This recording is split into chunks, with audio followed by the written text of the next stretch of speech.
Now, sources have claimed that Prince Andrew and his ex-wife Sarah Ferguson have been told they are not welcome at the royal family's Christmas celebrations amid fresh allegations surrounding their involvement with pedophile financier Jeffrey Epstein. This year, as the royal family prepares to gather at Sandringham for Christmas, two familiar figures will almost certainly be missing.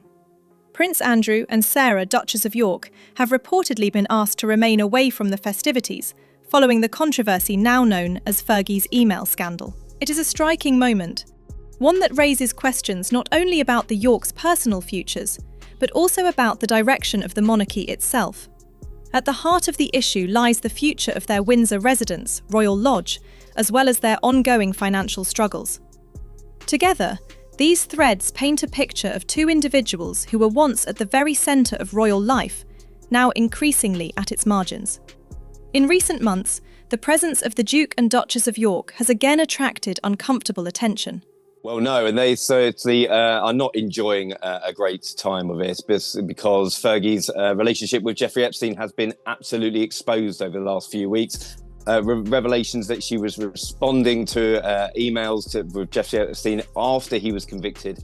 At the funeral of the Duchess of Kent, the cameras lingered on Prince Andrew, who was observed in animated conversation, at times even light-hearted in tone, while others maintained a more solemn atmosphere. For many, the contrast seemed out of place on such an occasion, and the images circulated widely in the press. Not long after, came what has now been termed Fergie's email scandal. The revelations revived old questions about the Duchess's judgment, leaving her charities unsettled and the public sceptical. Taken together, these episodes have compounded an already fragile image. For King Charles, determined to preserve stability and dignity at a delicate moment for the monarchy, the issue is no longer simply about individual missteps. To a report in the London Sunday Times that Prince Andrew and Fergie will not be invited to Sandringham. Now, I don't generally advise anyone to avoid church, but in Andrew's case, maybe he could spend a little more time in church privately rather than making headlines. It is about the broader perception of the crown itself, and how best to manage relatives who bring with them a risk of distraction. To understand this moment, it is worth recalling how central Andrew and Sarah once were. In 1986, their wedding was a global spectacle, watched by hundreds of millions around the world. Andrew, then a dashing naval officer, was celebrated as the Queen's second son, often described as her favourite. Sarah, with her lively personality, was welcomed as a breath of fresh air. But the fairy tale was short-lived. By the early 1990s, cracks had appeared.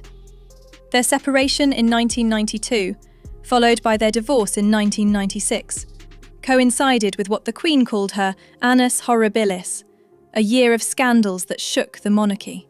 Calling him a generous and supreme friend. Now, we understand that the King is certainly not wanting them around Christmas at all. He said that he wants them to be invisible at family occasions, not invited to Christmas. Sarah in particular became tabloid fodder, photographed in compromising situations and criticised for her financial dealings. And yet, despite the divorce, the Yorks never fully separated. They continued to share Royal Lodge, raising their daughters Beatrice and Eugenie in Windsor. Their unconventional arrangement puzzled many, but was often explained by Sarah herself as a friendship too deep to sever. Royal Lodge itself is emblematic of the York story. Built in the 19th century, it became the Queen Mother's residence for many decades, a place of warmth and private retreat. Upon her death in 2002, the Crown Estate leased the property to Prince Andrew on a 75-year lease. Next to his very famous family, the Daily Beast reports that this is a win for Prince William, as Prince Andrew will never be photographed alongside Prince William again, they said. I'm sorry, but the head of the Church of England should not be regularly seen next to someone on an Epstein flight log. The house is grand. Over 30 rooms, sweeping lawns and historic interiors. Yet with grandeur comes responsibility. The upkeep of such a property is immense, running into millions annually. Critics argue that Andrew, no longer a working royal and without public funds, cannot sustain it. There have been persistent whispers that King Charles might prefer Andrew to vacate Royal Lodge. Clarence House has not commented, but speculation has grown that the property could one day be reassigned to another senior royal. Perhaps even the Prince of Wales, as his children grow. And I think for Fergie and Andrew, this is not going to be great, and not going to be great for their daughters either, because whether Beatrice and Eugenie wanted to be part of the working royal family, we have a slimmed down monarchy at the moment. And I think, they are going to be pushed further into the wilderness. So not a great time for the Yorks for sure. For Andrew and Sarah, holding on to Royal Lodge has become both a point of pride and a financial strain. Sarah Ferguson's financial troubles have been a recurring theme throughout her life. In the 1990s, she faced debts reportedly amounting to several £million. Over the years, she has tried many ventures, publishing children's books, launching lifestyle brands, and undertaking speaking engagements. Yet the pattern has often been the same. Initial enthusiasm followed by financial difficulty. Her recent decision to sell her Belgravia townhouse for £4.2 million is viewed as part of an effort to maintain solvency. Oh, not at all. And it's very interesting. There's this new drama that's coming out, isn't there, that features Fergie. And that has all been caught up in this sort of backlash in a really strange way, actually. Belgravia, one of London's most exclusive districts, symbolised success. Its sale, by contrast, has been interpreted as a sign of strain. Friends say Sarah is resilient, yet few doubt the seriousness of her financial position. The email scandal has only worsened matters. Several charities have already distanced themselves, meaning potential income streams may dry up. For someone who has long relied on reinvention, this setback could prove harder to overcome. It is. It's a sort of a domino effect, and unfortunately, a new ITV drama going to be a 4-part series out early next year. It stars Natalie Dormer. She plays Sarah Ferguson. The drama is about Jane Andrews, who was one of her great friends who was convicted of the murder of her boyfriend in 2001. If Sarah's challenge is financial, Andrews is reputational. Once celebrated as a war hero for his service in the Falklands, he has seen his standing collapse over the past decade. His decision to step back from public duties in 2019, following mounting criticism, was unprecedented for a son of the monarch. The infamous Newsnight interview, intended to clear his name, had the opposite effect, cementing doubts about his judgment and credibility. Since then, Andrew has lived in a kind of royal limbo. He remains a duke, continues to attend family events, but is no longer part of the monarchy's public life. For a man who once relished visibility, the enforced obscurity must be difficult. Reports from insiders suggest he struggles to remain discreet, often making his presence felt when perhaps the palace would prefer otherwise. Caught in the middle are Princess Beatrice and Princess Eugenie. Both women are seen as warm, approachable, and modern. Beatrice, in particular, has been praised for her poise at joint appearances with senior royals. There was once quiet talk of her taking on more public duties, especially as the King and Princess of Wales managed their health challenges. But that prospect now appears unlikely. Courtiers fear that Andrew might use his daughters as a route back into the spotlight. It is a case of guilt by association, and one that seems particularly unfair.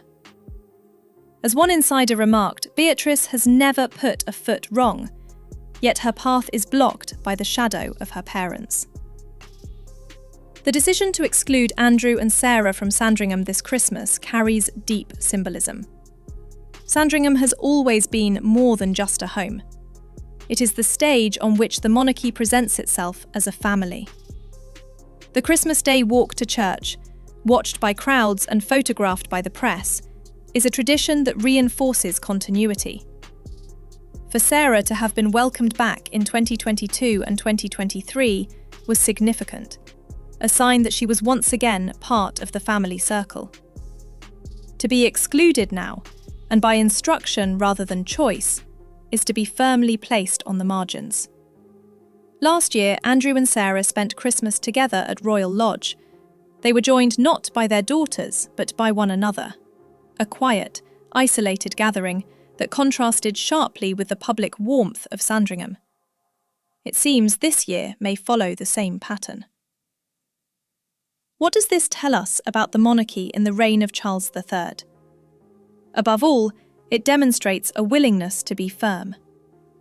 For years, the Queen's instinct was to protect her children, often to the frustration of her advisors. Charles, by contrast, appears prepared to put the institution first, even at the expense of family ties. The King's approach mirrors that of his heir. William is said to be deeply concerned about the risk Andrew poses to the monarchy's credibility. Their apparent unity strengthens the resolve to keep the Yorks at arm's length. At the Duchess of Kent's funeral earlier this month, this determination was visible. Andrew, animated and jovial, was reportedly ignored by William, a silent but clear demonstration of distance. So where does this leave the Duke and Duchess of York? They remain in Royal Lodge for now, though questions about its future persist. They remain linked to the monarchy, yet no longer central. Their daughters remain loyal, but constrained by circumstance. The story of Andrew and Sarah is, in many ways, the story of the modern monarchy itself, balancing personal loyalty with public expectation, preserving tradition while seeking renewal. This Christmas at Sandringham, their absence will speak volumes, not through words, but through silence. What do you think? Should Andrew and Sarah be allowed to remain quietly at Royal Lodge, or should the King draw an even firmer line? Share your thoughts in the comments below.